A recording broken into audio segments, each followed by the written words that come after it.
BA third year की class में पुनः आपका स्वागत है। आज हम संयुक्त राष्ट्र संघ पे पुनः चर्चा करेंगे। इसके पूर्व हमने संयुक्त राष्ट्र संघ के उद्भव, सिद्धांत, उद्देश्यों पे चर्चा की थी। आज हम देखेंगे कि संयुक्त राष्ट्र संघ के प्रमुख अंग कौन कौन से हैं। संयुक्त राष्ट्र संघ चार्टर के तृतीय अध्याय में अनुच्छेद 7 के अनुसार इस संस्था के निम्न अवयव हैं: महासभा, सुरक्षा परिषद, न्यास परिषद, सचिवालय, आर्थिक और सामाजिक परिषद और अंतर्राष्ट्रीय न्यायालय। आज हम महासभा पर चर्चा करेंगे।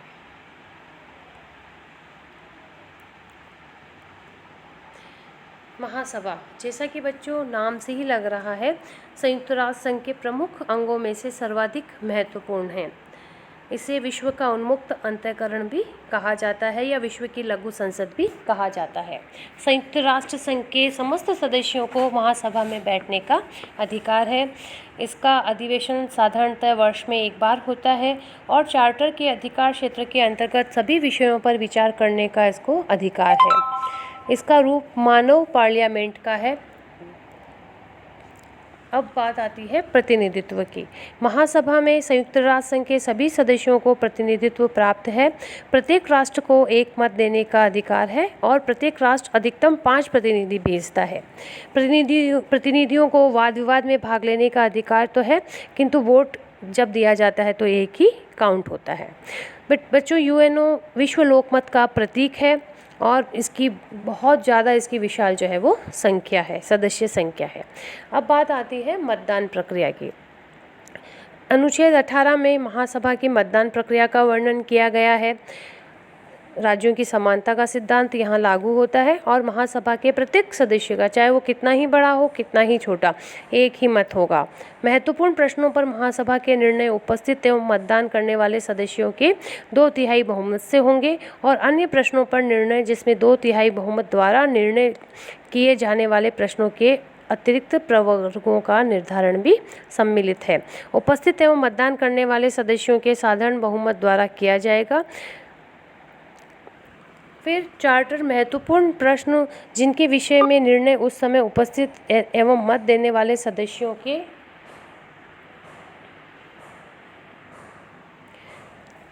2/3 बहुमत से किए जाएंगे एवं अन्य प्रश्न जिनके विषय में निर्णय उस समय उपस्थित सदस्यों के बहुमत से किए जाएंगे में भेद करता है। महत्वपूर्ण प्रश्न देखिए बच्चों कौन कौन से हैं, जैसे अंतर्राष्ट्रीय शांति और सुरक्षा परिषद के अस्थायी सदस्यों का निर्वाचन, आर्थिक और सामाजिक परिषद के सदस्यों का निर्वाचन, न्यास परिषद के सदस्यों का निर्वाचन, यूएनओ में नवीन सदस्यों का प्रवेश, सदस्यों के अगर विशेषाधिकार से निलंबन से संबंधित है, निष्कासन से संबंधित है और बजट संबंधी जो प्रश्न हैं, ये सब नवीन महत्वपूर्ण प्रश्न उपयुक्त सूची में बहुमत से निर्णय लेकर बढ़ाए भी जा सकते हैं। विगत वर्षों में महासभा ने उपर्युक्त प्रश्नों के अतिरिक्त किसी अन्य प्रश्न विशेष को महत्वपूर्ण प्रश्नों में नहीं माना है। महासभा का वार्षिक अधिवेशन नियमित रूप से सितंबर माह के तीसरे मंगलवार से शुरू होता है और प्राय दिसंबर के मध्य तक चलता है। फिर बात आती है बच्चों इसकी अधिकार और कर्तव्य की। सुरक्षा परिषद के अंतर्गत विचाराधीन विषयों पे महासभा वाद विवाद कर सकती है, किंतु जब तक परिषद महासभा के निर्णय की मांग न करे तब तक महासभा निर्णय नहीं कर सकती। सुरक्षा परिषद और अन्य अंग अपने वार्षिक कार्य विवरण की रिपोर्ट महासभा के पास भेजते हैं, इन पे विचार होता है, किंतु महासभा सुरक्षा परिषद की रिपोर्ट पर आलोचना करने के अतिरिक्त कोई भी हेरफेर नहीं कर सकती।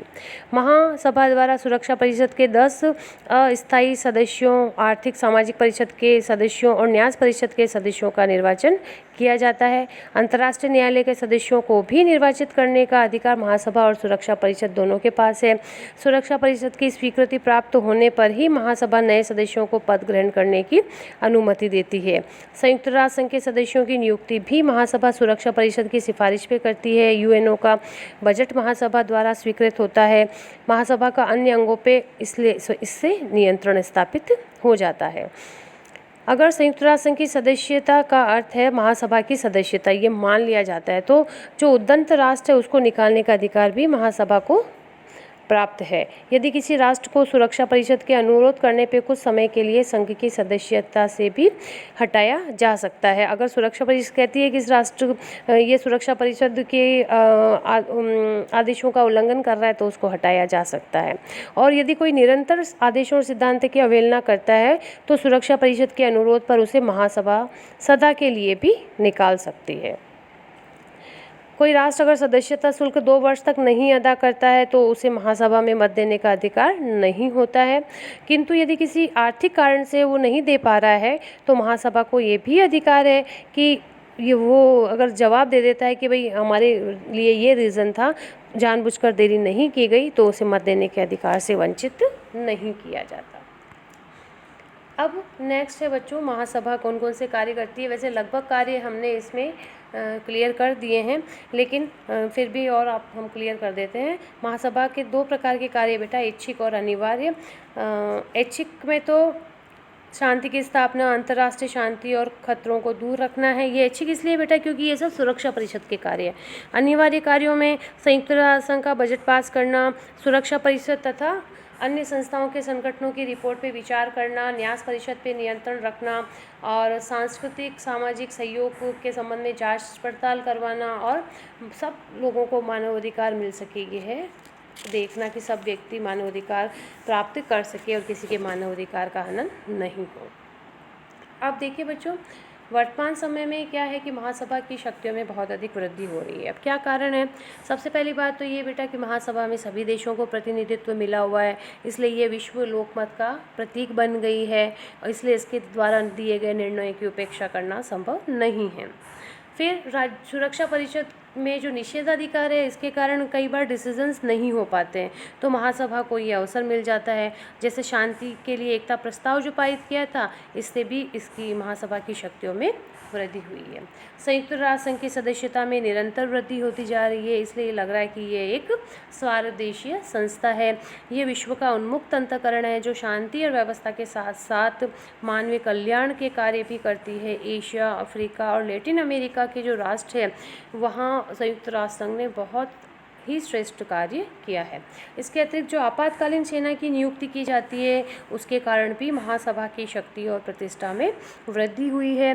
सुरक्षा परिषद के साथ ही महासभा को भी अंतर्राष्ट्रीय शांति और सुरक्षा के प्रश्नों पर विचार करने का अधिकार है, इससे भी महासभा की शक्तियों में वृद्धि हुई है। फिर बेटा कई बार राज्यों के आपसी विवाद को दूर करने के लिए महासभा द्वारा जो प्रस्ताव पारित किए जाते हैं, उसका भी असाधारण महत्व है, जिसने इसकी शक्तियों में बहुत अधिक वृद्धि की है।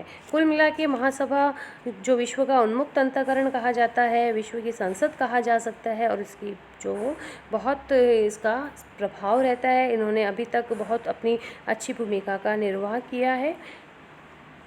अब अगली क्लास में हम यूएनओ के जो नेक्स्ट अंग है संयुक्त सुरक्षा परिषद, उस पर चर्चा करेंगे। धन्यवाद।